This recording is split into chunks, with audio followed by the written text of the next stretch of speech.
Madame et Monsieur les juges, en espère le gouvernement soulignant que la recherche était employée d'entité privée.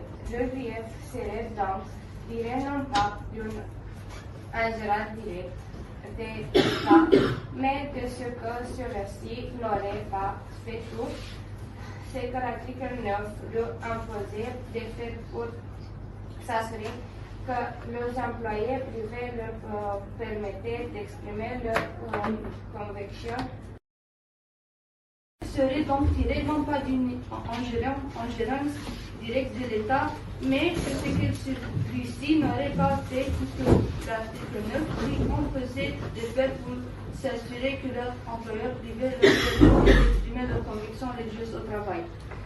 Le gouvernement souligne que l'éventualité d'obligations positives imposées par l'article 9 ne peut être envisagée que si une inaction de l'État a empêché d'une personne de pratiquer librement sa religion.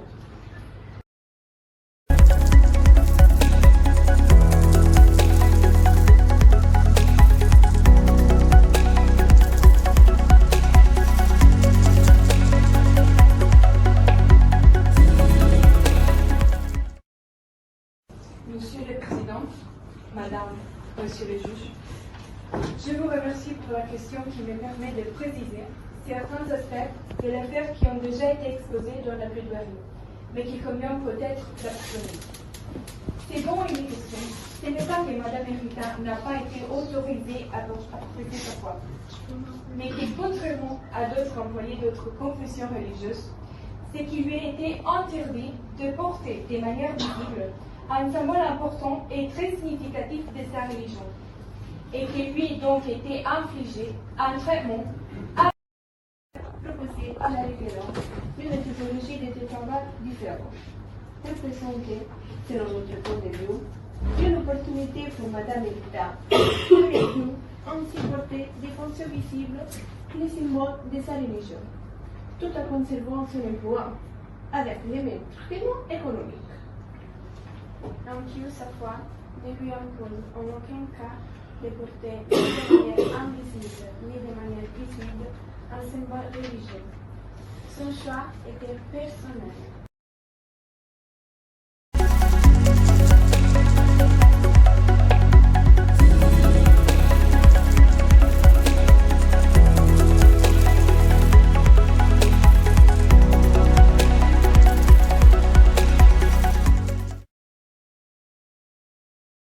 Ma cliente a décidé d'afficher ouvertement son signe religieux sur son lieu de travail.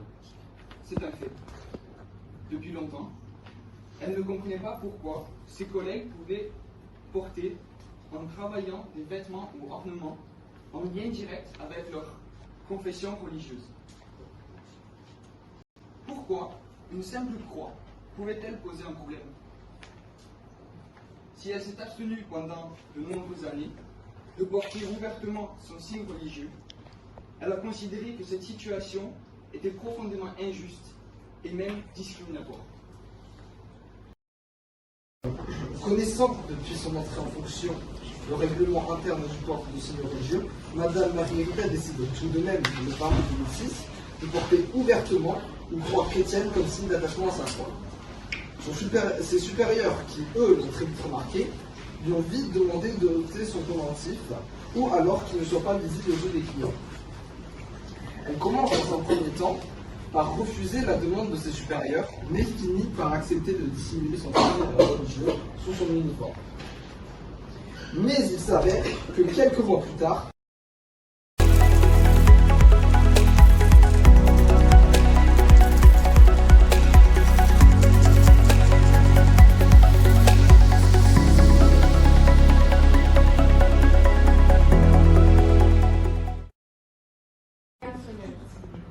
violer son obligation contractuelle de respecter la code vestimentaire exigée par son employeur et qu'elle connaissait et avait respecté depuis cette année d'expérience professionnelle chez British Airways en 1999 et 2006 et refusait alors d'ôter sa foi qui n'est pas une exigence de sa foi.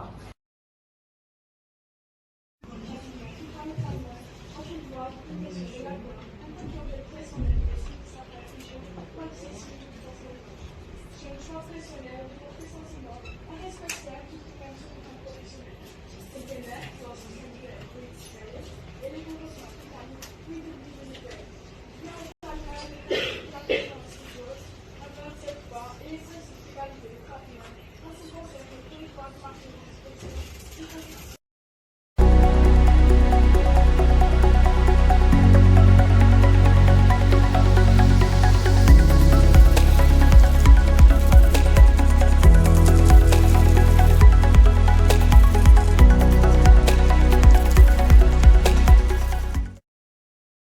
Pourquoi ne fait-il pas respecter son Human Rights Act, entré en vigueur en octobre 2020, qui prévoit précisément l'incorporation de l'article 9 et 14 de la Convention européenne des droits de l'homme dans le droit britannique, comme énoncé dans son titre, An Act to give further effect to rights and freedom held under the European Convention on Human Rights.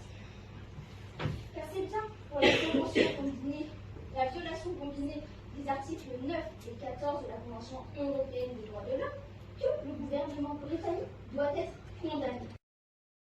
Encouragé par la reconnaissance de la discrimination dont a été victime Madame Ewaïda, que vous avez établie dans votre arrêt du 15 janvier 2013, pour la première fois, et pour des motifs similaires à la requête de ma cliente, la violation de l'article 9 de la Convention européenne des droits de l'homme a été retenue.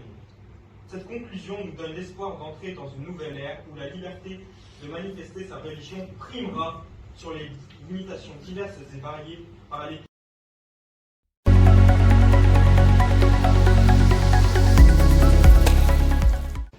et 14 concernant la liberté de conscience, de pensée et d'expression des convictions et l'égalité garantie à chacun qui a été cité et développé par la plaidoirie de nos avocats.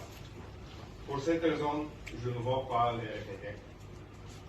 Pourquoi aux hommes confession sikh qui sont autorisés à porter le turban par-dessus leur uniforme, nous ne remarquons pas une telle attitude humiliante? Leurs signes religieux sont beaucoup. Depuis 1999, elle travaille en tant qu'agent d'enregistrement dans une compagnie aérienne la British. Comme chaque compagnie aérienne nécessite une poste à plus son personnel contact avec le public, l'éthique et uniforme. Cet uniforme est constitué pour les femmes d'une chemisier à peu près qui doit être portée avec un théâtre. Pouvant être montré dans toute une nouvelle nation.